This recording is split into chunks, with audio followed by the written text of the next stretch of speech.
Hi ಸ್ನೇಹಿತರೆ, ನಮಸ್ಕಾರ. ನಾನು ನಿಮ್ಮ ಭೀಮಾಶಂಕರ್ ಸರ್. ಇದು ಟಾರ್ಗೆಟ್ ಕೋಚಿಂಗ್ ಸೆಂಟರ್ ವಿಜಯಪುರ.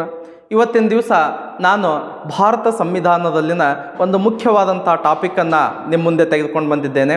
ಆ ಟಾಪಿಕ್ ಯಾವುದು ಅಂತಂದರೆ ವಿಧಾನ ಪರಿಷತ್.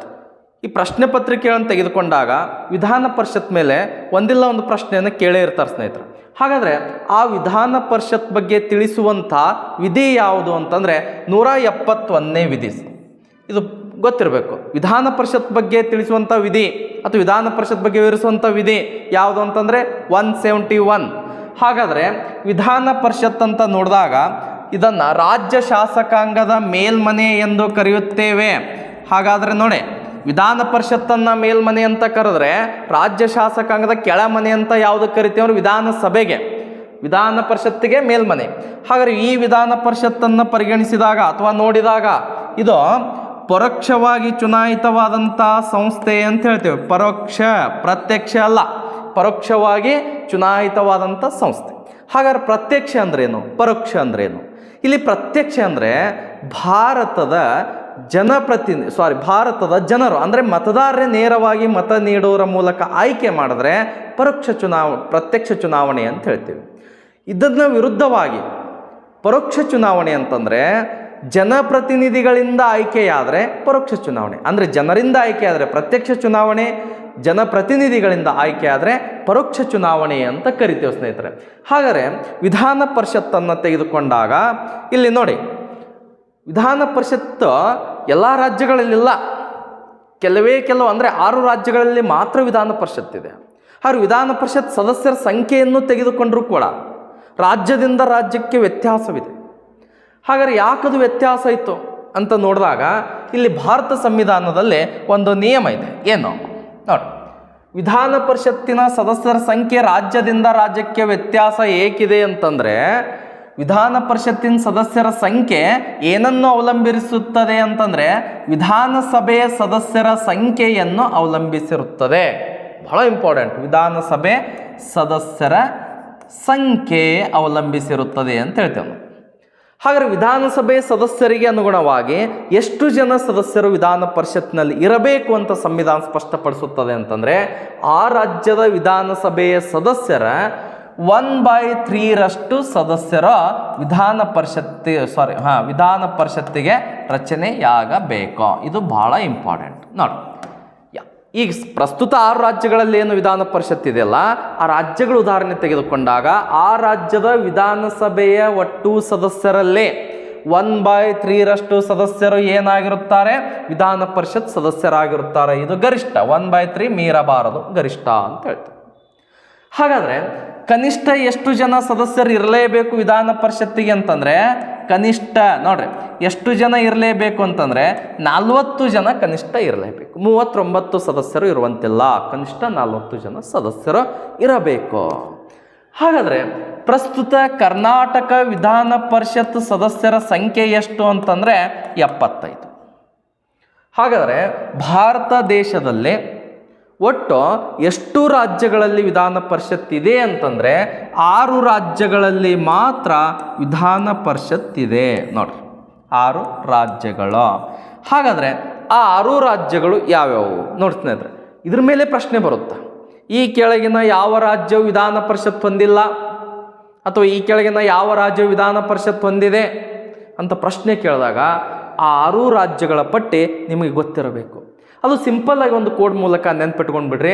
ಯಾವುದು ಅಂತಂದರೆ ಓಕೆ ಮಾ ಬಟ್ ನೋಡಿ 6 ರಾಜ್ಯಗಳು. ಹಾಗಾದರೆ 1ನೇ ರಾಜ್ಯ ನೋಡ್ರಿ ಯಾವುದು, ಕೆ ಅಂದರೆ ಕರ್ನಾಟಕ ರಾಜ್ಯ, ನಮ್ಮ ರಾಜ್ಯ. ಕರ್ನಾಟಕದಲ್ಲಿ ಕೂಡ ವಿಧಾನ ಪರಿಷತ್ ಇದೆ. ನೆಕ್ಸ್ಟ್ ಎಂ ಅಂತಂದರೆ ಮಹಾರಾಷ್ಟ್ರ. ನೆಕ್ಸ್ಟ್ ಎ ಅಂತಂದರೆ ಆಂಧ್ರ ಪ್ರದೇಶ. ನೆಕ್ಸ್ಟ್ ಬಿ ಅಂತಂದರೆ ಬಿಹಾರ. ನೆಕ್ಸ್ಟ್ ಯು ಅಂತಂದರೆ ಉತ್ತರ ಪ್ರದೇಶ. ನೆಕ್ಸ್ಟ್ ಟಿ ಅಂತಂದರೆ ತೆಲಂಗಾಣ. ತೆಲಂಗಾಣ ಅಂತ ಹೇಳ್ತೀವಿ. ನೋಡಿ, ಈ 6 ರಾಜ್ಯಗಳು ಕರ್ನಾಟಕ, ಮಹಾರಾಷ್ಟ್ರ, ಆಂಧ್ರ ಪ್ರದೇಶ್, ಬಿಹಾರ್, ಉತ್ತರ ಪ್ರದೇಶ್, ತೆಲಂಗಾಣ, ಈ 6 ರಾಜ್ಯಗಳಲ್ಲಿ ವಿಧಾನ ಪರಿಷತ್ ಇರೋದನ್ನು ಕಾಣ್ತೀವಿ ನಾವು. ಹಾಗಾದರೆ ಕರ್ನಾಟಕ ರಾಜ್ಯದಲ್ಲಿ ವಿಧಾನ ಪರಿಷತ್ ಸದಸ್ಯರ ಸಂಖ್ಯೆ ಎಷ್ಟು ಅಂತಂದ್ರೆ ಈಗಾಗಲೇ ಹೇಳಿದಂತೆ 75 ಜನ ಸದಸ್ಯರು ವಿಧಾನ ಪರಿಷತ್ ಸದಸ್ಯರು ಎಲ್ಲಿ ಕರ್ನಾಟಕದಲ್ಲಿ. ಹಾಗಾದರೆ ಮಹಾರಾಷ್ಟ್ರ ರಾಜ್ಯದಲ್ಲಿ ವಿಧಾನ ಪರಿಷತ್ ಸದಸ್ಯರು ಎಷ್ಟು ಜನ ಇದ್ದಾರೆ ಅಂತಂದರೆ ಈ ಕರ್ನಾಟಕಕ್ಕಿಂತಲೂ ಒಂದು 3 ಜನ ಸದಸ್ಯರು ಜಾಸ್ತಿ ಇದ್ದಾರೆ.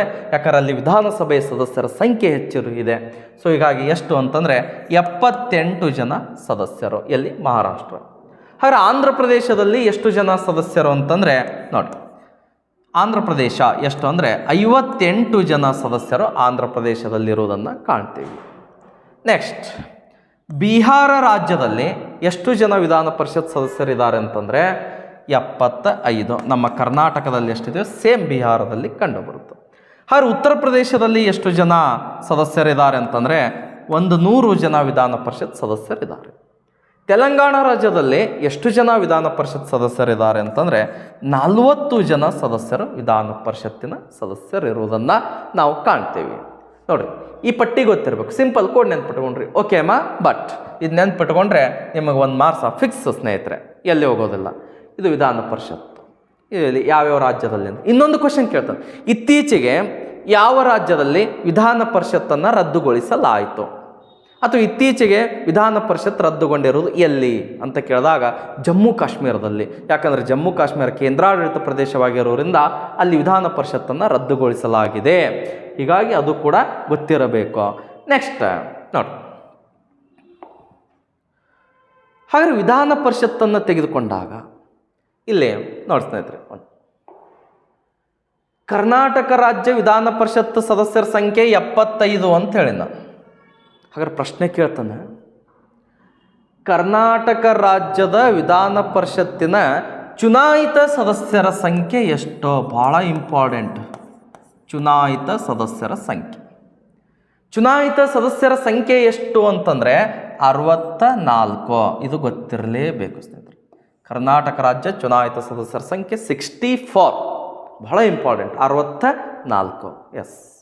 ನೆಕ್ಸ್ಟ್, ಹಾಗಾದರೆ ವಿಧಾನ ಪರಿಷತ್ತಿನ ಚುನಾವಣೆಯನ್ನು ತೆಗೆದುಕೊಂಡಾಗ ಇಲೆಕ್ಷನ್ ಯಾವ್ಯಾವ ಕ್ಷೇತ್ರದಿಂದ ವಿಧಾನ ಪರಿಷತ್ತಿಗೆ ಸದಸ್ಯರು ಆಯ್ಕೆ ಆಗ್ತಾರೆ ಅಂತ ನೋಡೋದಾದರೆ, ಒಂದು ನೋಡಿ, ವಿಧಾನಸಭೆಯಿಂದ ಆಯ್ಕೆಯಾಗುತ್ತಾರೆ. ವಿಧಾನಸಭೆ. ಹಾಗಾದರೆ ವಿಧಾನಸಭೆಯಿಂದ ಎಷ್ಟು ಜನ ಸದಸ್ಯರು ಆಯ್ಕೆ ಆಗ್ತಾರಂತಂದರೆ ನಿಮಗೆ ಗೊತ್ತಿರಲಿ 1/3 ಸದಸ್ಯರು ಆಯ್ಕೆ ಆಗ್ತಾರೆ. ಹಾಗೆ ಇಲ್ಲಿ ಕರ್ನಾಟಕದ ಉದಾಹರಣೆಯನ್ನು ತೆಗೆದುಕೊಂಡಾಗ ನೋಡಿ, ಕರ್ನಾಟಕ ರಾಜ್ಯದ ಉದಾಹರಣೆ 1/3 ಅಂದರೆ ಎಷ್ಟೆಷ್ಟು ಜನ ಆಯ್ಕೆ ಆಗ್ತಾರೆ ಇದು ಗೊತ್ತಿರಲಿ. ಕರ್ನಾಟಕ ವಿಧಾನಸಭೆ ಒಟ್ಟು ಸದಸ್ಯರ ಸಂಖ್ಯೆ ಎಷ್ಟಿದ್ದಾರೆ? 224. ಈ 224ಕ್ಕೆ 1/3 ಮಾಡಬೇಕು. ಮಾಡಿದಾಗ ಎಷ್ಟಾಗುತ್ತೆ ಅಂತಂದರೆ 25 ಜನ ಸದಸ್ಯರು. ಇದು ಕರ್ನಾಟಕದ ಉದಾಹರಣೆ. ಈ ಕಡೆ ಕಾಮನ್ ಆಗಿರುವಂಥದ್ದು, ಯಾವುದೇ ರಾಜ್ಯದಲ್ಲಿ ವಿಧಾನ ಪರಿಷತ್ತಿದ್ದರೆ ಅಲ್ಲಿ ಚುನಾವಣೆ ಯಾವ ರೀತಿ ಮಾಡ್ತಾರನ್ನು ಕಾಮನ್ ಆಗಿರುವಂಥದ್ದು. ವಿಧಾನಸಭೆಯಿಂದ 1/3 ಅಂದರೆ 25 ಜನ ಸದಸ್ಯರು. ನೆಕ್ಸ್ಟ್, ಸ್ಥಳೀಯ ಸಂಸ್ಥೆಗಳಿಂದ ಸ್ಥಳೀಯ ಸಂಸ್ಥೆಗಳಿಂದ ಎಷ್ಟು ಜನ ಸದಸ್ಯರು ವಿಧಾನ ಪರಿಷತ್ತಿಗೆ ಆಯ್ಕೆ ಆಗ್ತಾರೆ ಅಂತಂದರೆ ಇಲ್ಲಿ ಕೂಡ 1/3 ಸದಸ್ಯರು. ಹಾಗಾದರೆ ಕರ್ನಾಟಕದ ಉದಾಹರಣೆಯನ್ನು ತೆಗೆದುಕೊಂಡಾಗ ಇಲ್ಲಿ ಕೂಡ 25 ಜನ ಸದಸ್ಯರು ಅಂತ ಹೇಳ್ತೇವೆ. 25 ಜನ ಸದಸ್ಯರು ನೋಡಿ.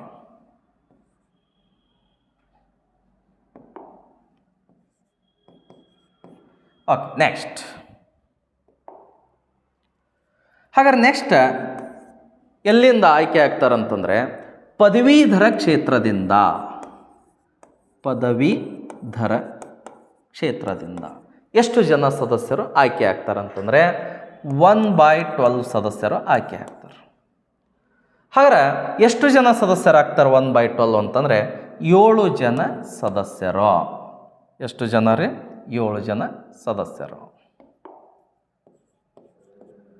ನೆಕ್ಸ್ಟ್ ನೋಡಿ, ನೆಕ್ಸ್ಟ್ ಎಲ್ಲಿಂದ ಆಯ್ಕೆ ಆಗ್ತಾರಂತಂದರೆ ಪದವೀಧರ ಶಿಕ್ಷಕ ಕ್ಷೇತ್ರದಿಂದ. ಶಿಕ್ಷಕ ಕ್ಷೇತ್ರ ಅಂತ ಹೇಳ್ತೇವೆ ನಾವು. ಪದವೀಧರ ಶಿಕ್ಷಕ ಕ್ಷೇತ್ರದಿಂದ ಎಷ್ಟು ಜನ ಸದಸ್ಯರು ವಿಧಾನ ಪರಿಷತ್ತಿಗೆ ಆಯ್ಕೆ ಆಗ್ತಾರಂತಂದ್ರೆ ಇಲ್ಲಿ 1/12 ಅಂತ ಹೇಳ್ತೀವಿ. ಹಾಗಾದರೆ 1/12 ಅಂತಂದರೆ ಎಷ್ಟು ಜನ ಸದಸ್ಯರು ಅಂತಂದರೆ 7 ಜನ ಸದಸ್ಯರು ಅಂತ ಹೇಳ್ತೀವಿ. 7 ಜನ. ನೆಕ್ಸ್ಟ್, ಈ 5 ಕ್ಷೇತ್ರ ವಿಧಾನಸಭೆ, ಸ್ಥಳೀಯ ಸಂಸ್ಥೆ, ಪದವೀಧರ ಶಿಕ್ಷಕ ಕ್ಷೇತ್ರ ಇಲ್ಲಿಂದ ಚುನಾವಣೆಗೊಂಡು ಬರ್ತಾರೆ. ಇನ್ನು ರಾಜ್ಯಪಾಲರಿಂದ ನಾಮಕರಣ ನೋಡ್ರಿ, ಚುನಾವಣೆ ಅಲ್ಲ, ರಾಜ್ಯಪಾಲರಿಂದ ನಾಮಕರಣ ಅಂತ ಹೇಳ್ತೇವೆ. ರಾಜ್ಯಪಾಲರಿಂದ ನಾಮಕರಣ ಅಂದಾಗ ಎಷ್ಟು ಜನ ಸದಸ್ಯರು ಆಯ್ಕೆಯಾಗಿ ಬರ್ತಾರಂತಂದರೆ ನೋಡಿ 1/6 ಸದಸ್ಯರು ಆಯ್ಕೆಯಾಗಿ ಬರ್ತಾರೆ. ಕರ್ನಾಟಕದ ಉದಾಹರಣೆಯನ್ನು ತೆಗೆದುಕೊಂಡಾಗ ಎಷ್ಟು ಜನ ಅಂತಂದರೆ 11 ಜನ ಸದಸ್ಯರು ವಿಧಾನ ಪರಿಷತ್ತಿಗೆ ರಾಜ್ಯಪಾಲರಿಂದ ನಾಮಕರಣಗೊಳ್ತಾರೆ. ಹಾಗೆ ರಾಜ್ಯಪಾಲರು ಎಂತೆಂಥ ವ್ಯಕ್ತಿಗಳನ್ನು ನಾಮಕರಣ ಮಾಡ್ತಾರಂತಂದರೆ ಕಲೆ, ಸಾಹಿತ್ಯ, ವಿಜ್ಞಾನ, ಸಮಾಜ ಸೇವೆ, ಸಹಕಾರ ಚಳವಳಿ ಇಂಥವುಗಳಲ್ಲಿ ಗಣನೀಯವಾಗಿ ಸೇವೆ ಸಲ್ಲಿಸಿದಂಥ ವ್ಯಕ್ತಿಗಳನ್ನು ರಾಜ್ಯಪಾಲರು ನಾಮಕರಣ ಮಾಡ್ತಾರೆ. ಎಲ್ಲಿ? ವಿಧಾನ ಪರಿಷತ್ತಿಗೆ. ಇದು ಪಟ್ಟಿ ಕೂಡ ಗೊತ್ತಿರಬೇಕು ನಿಮಗೆ. ಈ ಚುನಾವಣೆ ಕುರಿತಂತೆ ಇದು ಕೂಡ ನಿಮ್ಗೆ ಗೊತ್ತಿರಬೇಕು. ಇದು ಕರ್ನಾಟಕದ ಉದಾಹರಣೆ, ಇದು ಕೂಡ ನಿಮ್ಗೆ ಗೊತ್ತಿರಬೇಕು ಸ್ನೇಹಿತರೆ. ಹಾಗಾದರೆ ನೆಕ್ಸ್ಟ್ ನೋಡಿ,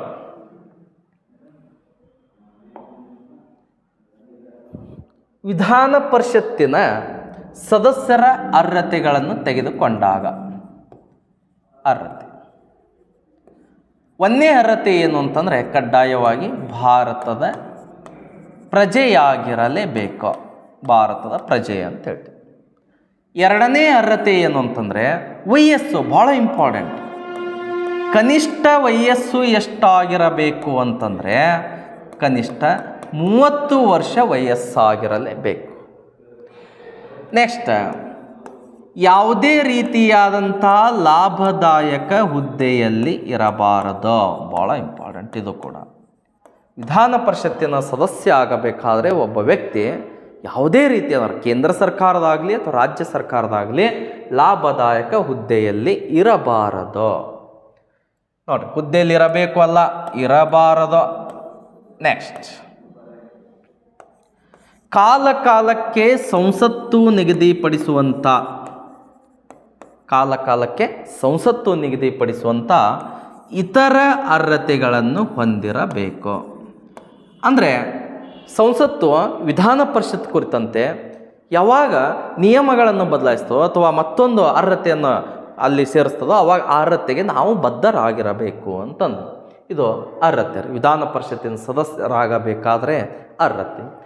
ಇನ್ನು ವಿಧಾನ ಪರಿಷತ್ತಿನ ಅಧಿವೇಶನ ಬಹಳ ಇಂಪಾರ್ಟೆಂಟ್. ಅಧಿವೇಶನ ಕರೆಯುವ ಅಧಿಕಾರ ಯಾರಿಗಿರುತ್ತದೆ ಅಂತಂದರೆ ರಾಜ್ಯಪಾಲರಿಗೆ ಇರುತ್ತದೆ. ರಾಜ್ಯಪಾಲ. ಹಾಗಾದರೆ ರಾಜ್ಯಪಾಲರು ವರ್ಷದಲ್ಲಿ ಎಷ್ಟು ಬಾರಿ ಅಧಿವೇಶನ ಕರೆಯಬೇಕು ಅಂತಂದರೆ ಕಡ್ಡಾಯವಾಗಿ 2 ಬಾರಿ ಅಧಿವೇಶನ ಕರೆಯಲೇಬೇಕು. ಹಾಗೆ ಈ 2 ಅಧಿವೇಶನಗಳ ನಡುವಿನ ಗರಿಷ್ಠ ಅಂತರ ಎಷ್ಟಿರಬೇಕು ಅಂತಂದರೆ ನೋಡಿ 6 ತಿಂಗಳು ಗರಿಷ್ಠ ಅಂತರ. 2 ಅಧಿವೇಶನಗಳ ನಡುವಿನ ಗರಿಷ್ಠ ಅಂತರ 6 ತಿಂಗಳು. ಹಾಗಾದರೆ ಇನ್ನೊಂದು ಬರುತ್ತಾರೆ, ಕೋರಮ್ ಅಂತ ಇದೆ, ನಿಮಗೆ ಗೊತ್ತಿರಲಿ. ಕೋರಮ್ ಅಂದರೆ ಏನು? ಈ ಅಧಿವೇಶನದಲ್ಲಿ ಅಥವಾ ಸದನದಲ್ಲಿ ಹಾಜರಿರಬೇಕಾದ ನೋಡ್ರಿ, ಸದನದಲ್ಲಿ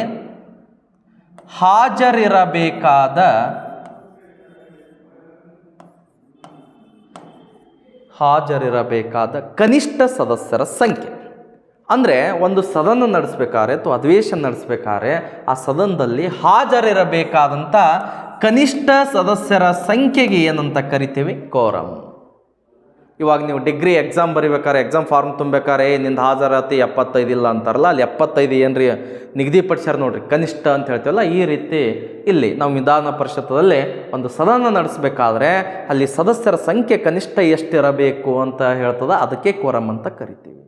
ಹಾಗಾದರೆ ಎಷ್ಟಿರಬೇಕು ಕೋರಮ್ ಅಂತಂದರೆ 1/10 ಸದಸ್ಯರು ಇರಲೇಬೇಕು, ಕಡ್ಡಾಯ. ಇದು ಕೂಡ ನೆನ್ಪಿಟ್ಕೊಡ್ರಿ, ಇದು ಕೂಡ ಬಹಳಷ್ಟು ಸಲ ಪ್ರಶ್ನೆಯಾಗಿರುವಂಥದ್ದು.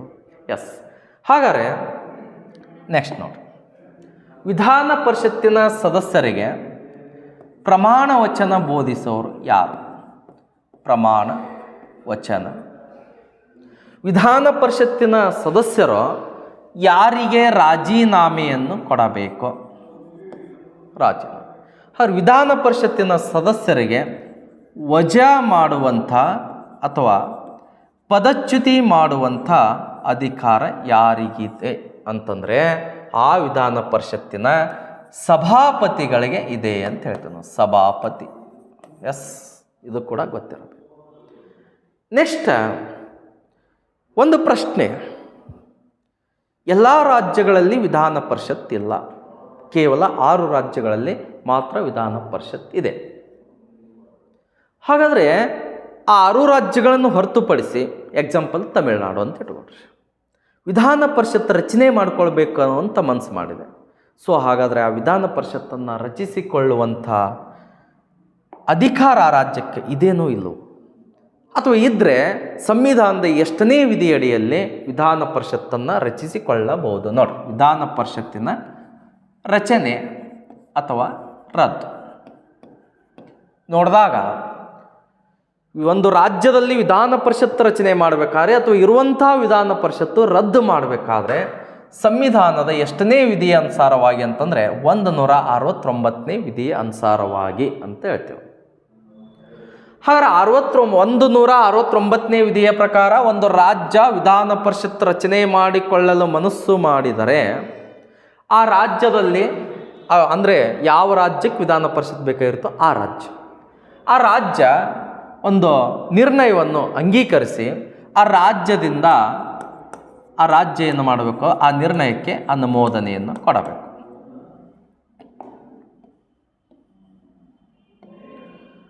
ವಿಧಾನ ಪರಿಷತ್ತಿನ ನಿರ್ಣಯಕ್ಕೆ ಅನುಮೋದನೆ ಕೊಡಬೇಕು.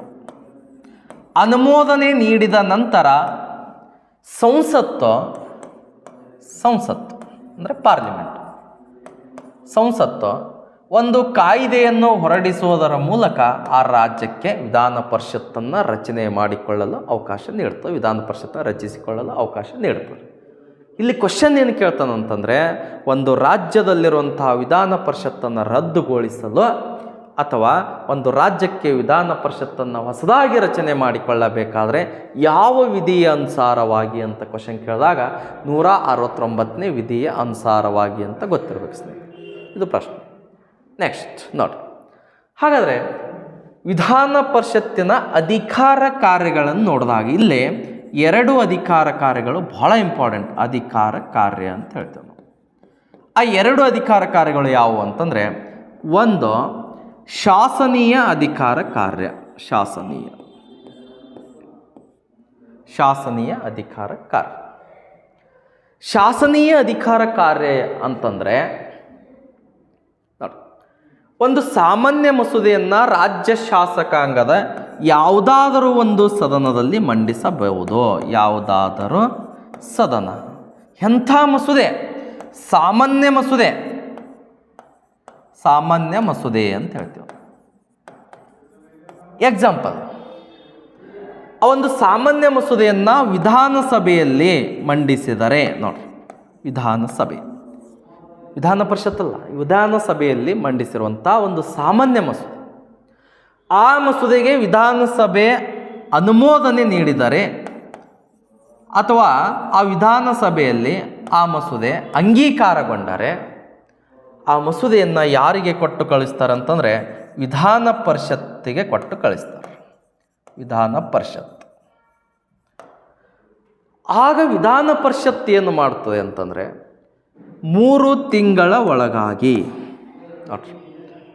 ಅನುಮೋದನೆಗೊಂಡಂಥ ಅಥವಾ ಪಾಸಾದಂಥ ಮಸೂದೆಯನ್ನು, ಎಲ್ಲಿ ವಿಧಾನಸಭೆಯಲ್ಲಿ ಪಾಸಾದಂಥ ಒಂದು ಸಾಮಾನ್ಯ ಮಸೂದೆಯನ್ನು ವಿಧಾನ ಪರಿಷತ್ತಿಗೆ ಕೊಟ್ಟು ಕಳಿಸಿದಾಗ 3 ತಿಂಗಳ ಒಳಗಾಗಿ ವಿಧಾನ ಪರಿಷತ್ ತಿದ್ದುಪಡಿಯೊಂದಿಗೆ ಅಥವಾ ತಿದ್ದುಪಡಿ ಇಲ್ಲದೆ ವಿಧಾನಸಭೆಗೆ ಹೊಳ್ಳಿ ಕಳಿಸಬೇಕು ಅಥವಾ ಅನುಮೋದಿಸಿ ಹೊಳ್ಳಿ ಕಳಿಸಬೇಕು, ಅಂದರೆ ಮರಳಿ ಕಳಿಸಬೇಕು.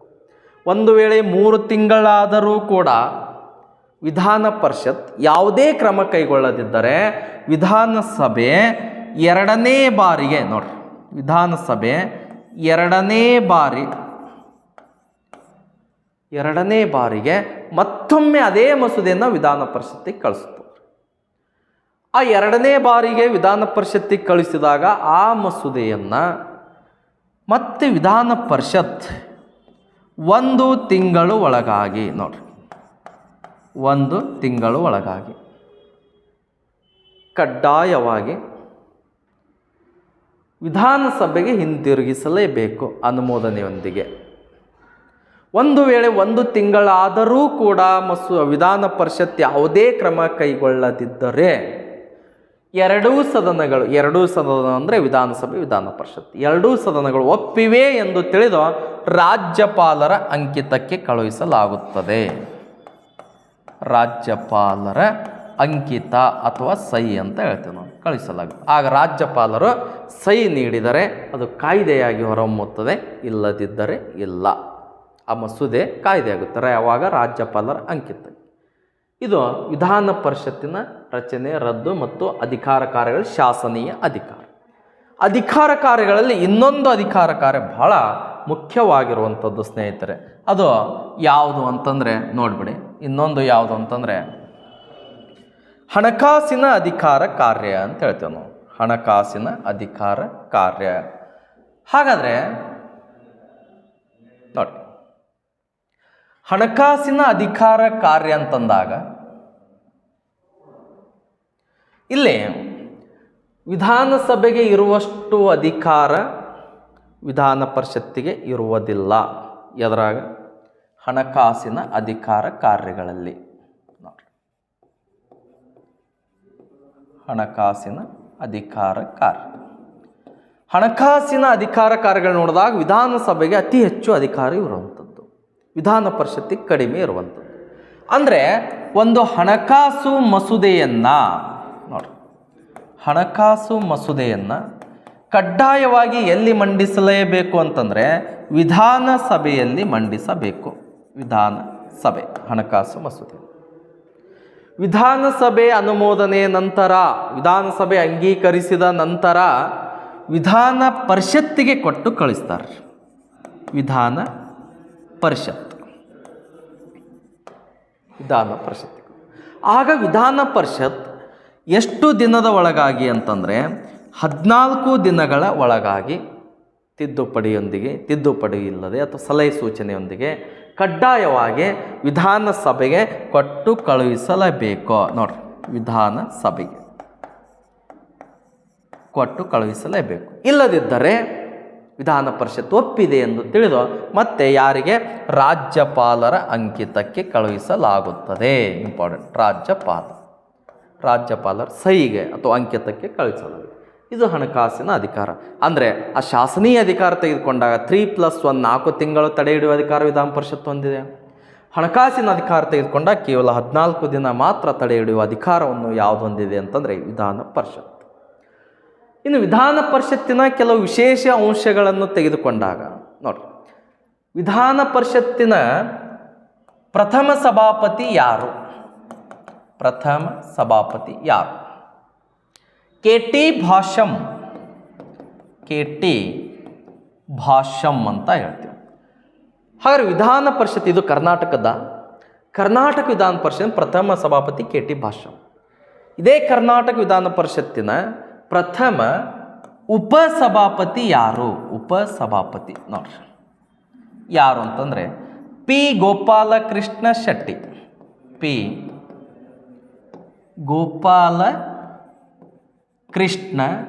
ಶೆಟ್ಟಿ ಅಂತ ಹೇಳ್ತೀವಿ ನಾವು. ಗೋಪಾಲಕೃಷ್ಣ ಶೆಟ್ಟಿ. ನೆಕ್ಸ್ಟ್, ಹಾಗಾದ್ರೆ ಕರ್ನಾಟಕ ವಿಧಾನ ಪರಿಷತ್ತಿನ ಪ್ರಸ್ತುತ ಸಭಾಪತಿ ಯಾರು ಅಂದರೆ ಈಗಿರೋರು ಯಾರು ಪ್ರಸ್ತುತ? ಬಸವರಾಜ್ ಹೊರಟ್ಟಿ ಅಂತ ಹೇಳ್ತೇವೆ. ನೆಕ್ಸ್ಟ್, ಕರ್ನಾಟಕ ವಿಧಾನ ಪರಿಷತ್ತಿನ ಪ್ರಸ್ತುತ ಉಪಸಭಾಪತಿ ಯಾರು ಅಂತಂದರೆ ಎಂ.ಕೆ. ಪ್ರಾಣೇಶ್ ಅಂತ ಹೇಳಿ, ಇದು ಗೊತ್ತಿರಬೇಕು. ಹಾಗಾದ್ರೆ ಸ್ವಾತಂತ್ರ್ಯ ಪೂರ್ವದಲ್ಲಿ ಮೈಸೂರು ವಿಧಾನ ಪರಿಷತ್ ರಚನೆಯಾದ ವರ್ಷ ನೋಡ್ರಿ. ಮೈಸೂರು ವಿಧಾನ ಪರಿಷತ್ ರಚನೆಯಾದ ವರ್ಷ ಯಾವಾಗ ಅಂತಂದರೆ 1907ರಲ್ಲಿ. 1907ರಲ್ಲಿ. ಸೊ ಇದೇನು ಅಂತಂದರೆ ವಿಧಾನ ಪರಿಷತ್ ಬಗ್ಗೆ ಇರುವಂಥ ಮಾಹಿತಿ ಸ್ನೇಹಿತರೆ. ಇದರಲ್ಲಿ ಪರೀಕ್ಷೆಯನ್ನು ತೆಗೆದುಕೊಂಡಾಗ ಈ ಹೇಳಿರುವಂಥ ಇಷ್ಟು ಟಾಪಿಕಲ್ಲಿ ಒಂದು ಪ್ರಶ್ನೆ ಕಡ್ಡಾಯವಾಗಿ ಬಂದೇ ಬರ್ತದೆ ಸ್ನೇಹಿತರೆ. ಸೊ ಸರಿಯಾಗಿ ಇದನ್ನು ತಿಳ್ಕೊಂಡ್ಬಿಡಿ. ಓಕೆ, ನೆಕ್ಸ್ಟ್ ಮತ್ತೆ ಒಂದೊಂದು ಟಾಪಿಕ್ ಇನ್ನೊಂದು ವಿಶೇಷವಾದಂಥ ಟಾಪಿಕ್ ಅಂತ ತೆಗೆದುಕೊಂಡು ನಿಮ್ಮ ಮುಂದೆ ಬರ್ತೇನೆ. Thank you so much.